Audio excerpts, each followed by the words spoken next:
Olá, eu sou o professor Bispoeta, o seu professor de língua portuguesa.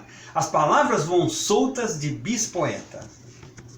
As palavras voam soltas, como o vento levam flores, seus recados e amores, mesmo em águas mais revoltas. Respingam como criança, a brincar leve na poça, formada na chuva dadivosa. Levam paz e esperança para brilhar bem forte e renovar cada crença, perdoar toda ofensa, manter-se firme no norte. As palavras são livres, têm o poder de sarar as feridas deixadas no ar por vozes menos felizes, no momento impensado, de destempero ou de dor, e trazem de volta o amor, curador de muitos pecados. Seja num quarto apertado, na rua, na praça, no metrô, as palavras vão com fervor espraiar calor a todo lado. E para você que acompanhou até aqui essa recitação, vou fazer um convite.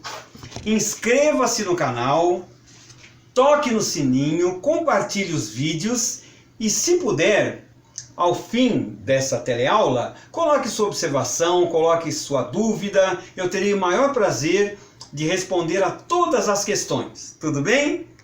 Vamos em frente, Elide? Vamos. Vamos. Agora nós estamos tratando da oração e as funções oracionais. Essa é a 30ª parte.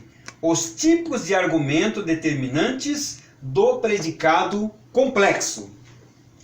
A semelhança da construção com infinitivo, a de gerúndio, o famoso ando, endo, indo, falando, sentindo, partindo, andando, lecionando, na referência à realidade percebida, pode ser substituída pela de relativo. Vamos ver nesses exemplos como funciona. Ouço o vento que sopra. Vejam que poderíamos falar também, ouço o vento soprando. Ou, como nossos irmãos portugueses, ouço o vento assoprar. Para nós não é tão comum assim utilizar essa construção. É mais comum para os nossos irmãos portugueses. Vejo as árvores que crescem. Ou vejo as árvores crescendo. Ou ainda, vejo as árvores a crescer. E um exemplo aqui retirado, um fragmento retirado de Alexandre Herculano, muito bonito, Elide. Veja só.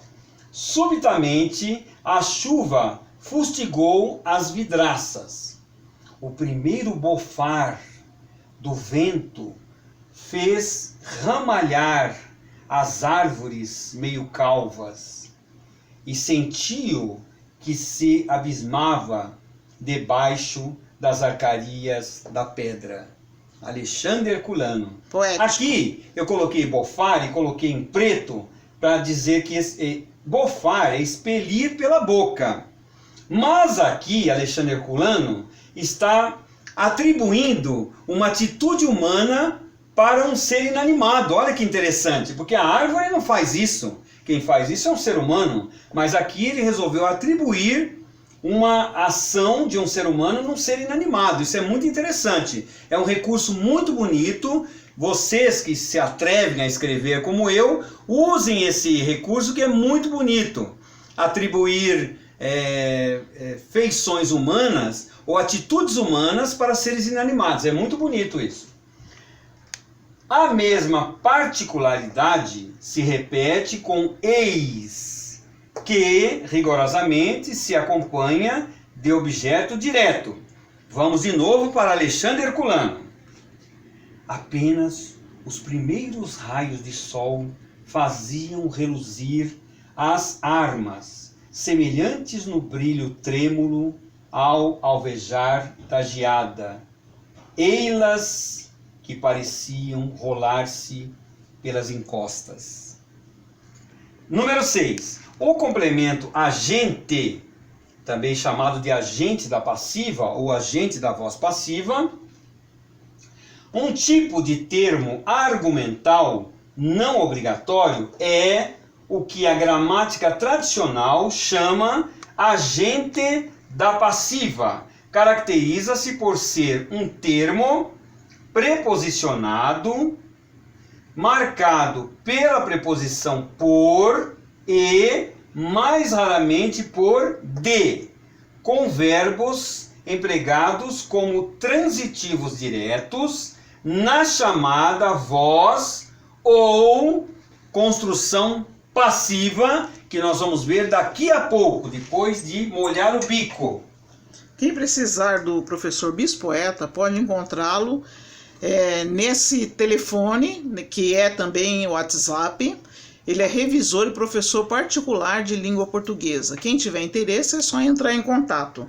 E as aulas estão todas disponíveis aqui nesse site embaixo do YouTube, né? www.youtube.com/C/Fernando Bispo da Silva. E as aulas estarão todas disponíveis na playlist do professor Bispoeta. Muito bem, Elide, você é maravilhosa, você é meu encanto. Elide, e eu vou dizer também para as pessoas que têm interesse e não querem colocar todo aquele link, é muito fácil, é só colocar Bispoeta. Bispoeta, tudo junto, minúsculo ou maiúsculo, tanto faz, dentro do YouTube, e com facilidade encontrarão também a minha página. Quando vocês digitarem Bispoeta, vai aparecer lá, Fernando Bispo da Silva, Bispoeta, que sou eu, esse humilde professor. Tudo bem? Bem, retomando onde nós estávamos, aqui, com verbos empregados como transitivos diretos na chamada voz ou construção passiva. Vamos ver nos exemplos que fica mais fácil entender. Os exercícios foram feitos por José. Nós percebemos aqui que esse José tem uma atitude, alguém está fazendo alguma coisa. Quem é que faz alguma coisa aqui? É o José. É o José que faz os exercícios. Por isso que aqui essa partícula por José é chamado de agente da voz passiva. Essa construção está na voz passiva e quem realiza a ação é o José. Vamos fazer essa construção na voz ativa? Vamos fazer com que o José execute a ação na voz ativa. José fez os exercícios. Aí nós passamos para a voz ativa. Aqui está na voz passiva. Por isso que nós dizemos que José, por José, é o agente da passiva. Vamos ver nesse outro exemplo. O réu é condenado pelo júri. O júri está atuando, condenando o réu. O réu aqui não está tendo uma atitude ativa, não é ele que se condena, é o júri que condena o réu. Ou, fazendo na voz ativa, o júri condenou o réu. Tudo bem? Tal complemento de agente pode ser opcional, pois são construções gramaticalmente corretas. Os exercícios foram feitos, simplesmente. Ou o réu é condenado. Aqui dispensou-se o agente da passiva. A gramática tradicional tem posto este agente entre os complementos verbais em vista de seu relacionamento com o sujeito e com o complemento direto. Com o sujeito, porque na transformação da estrutura passiva à estrutura ativa, o complemento agente passa para sujeito, passa a sujeito. Exemplo: os exercícios foram feitos por José. José fez os exercícios. Com o complemento direto, porque enquanto este vem exigido pela característica gramatical da construção ativa, o agente o é da construção passiva.